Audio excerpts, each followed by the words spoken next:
Incredible, unbelievable, ridiculous বিশেষণের ঘাটতিতে পড়ে গেছিলেন commentator Sanjay মাঞ্জরেকর। তিলক ভার্মা যখন ক্রিজে এসেছেন তখন তিনি বলছিলেন যে ভারতের এই ব্যাটিং লাইন আপটাকে প্রশংসায় ভাসানোর জন্য বিশেষণ তিনি আর খুঁজেই পাচ্ছেন না। বাংলাদেশের জন্য নয়, ভারতের জন্যই স্বভাবতই তার এই অ্যাডজেক্টিভসগুলো বরাদ্দ ছিল। তবে সেই তিলক ভার্মাকেই আউট করেছেন তানজিম হাসান সাকিব। 4 ওভারে 29 রানে একটা উইকেট তিনি নিয়েছেন। Impressive bowling. এবং আগেই কথা হচ্ছিল যে ভারতের বিপক্ষে ম্যাচ থাকলেই তানজিম সাকিব জ্বলে ওঠেন। একেবারে সেটা ছোটোবেলা থেকেই। আন্ডার-19 ওয়ার্ল্ড কাপের ফাইনালে ভারতকে হারিয়েই বাংলাদেশ চ্যাম্পিয়ন হয়েছিল 2020 সালে।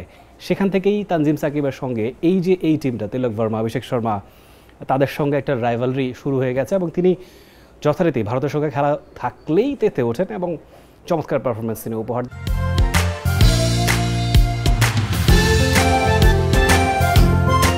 দেন। আজকেও তার ব্যতিক্রম ঘটেনি, তবে আক্ষেপটা রয়ে গেল। 4 ওভার 29 রানে 1 উইকেট না, 2 উইকেট থাকতে পারতো এবং ভারতের সিচুয়েশনটাও আরও খারাপ হতে পারতো। এত রান হয়তো বা ভারত নাও করতে পারতো যদি ক্যাপ্টেন জাকের আলী অনেক ম্যাচের একদম গোড়ার ভাগে তার বলে অভিষেক শর্মার ক্যাচটা মিস না করতেন। তাহলে হয়তো বা তার নামের পাশে দুটো, কে জানে, 3টা উইকেটও হয়তো থাকতে পারতো। এই আক্ষেপটা হয়তো তানজিম হাসান সাকিবের সঙ্গী থাকবে, তবে অতটাও আসলে একেবারে বিধ্বংসী ব্যাটিং যে ইন্ডিয়া উপহার দিয়েছে সেটা নয়। কম টোটালের মধ্যে আটকে ফেলা যাচ্ছে, মনে হচ্ছিল 200+ টোটাল হয়ে যায় কিনা। যেভাবে করে অভিষেক শর্মা, শুভমান গিল তারা ব্যাট করছিলেন সেটা হয়নি।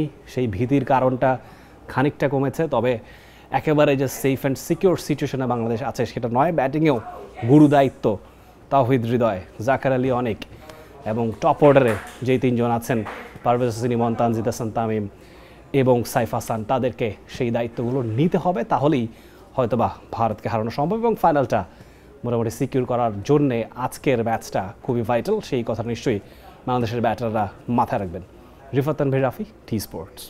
For more updates, subscribe to our YouTube channel and click on the bell icon. Follow us on Facebook and Instagram. Download T Sports app to enjoy exciting games and highlights. Visit tsports.com.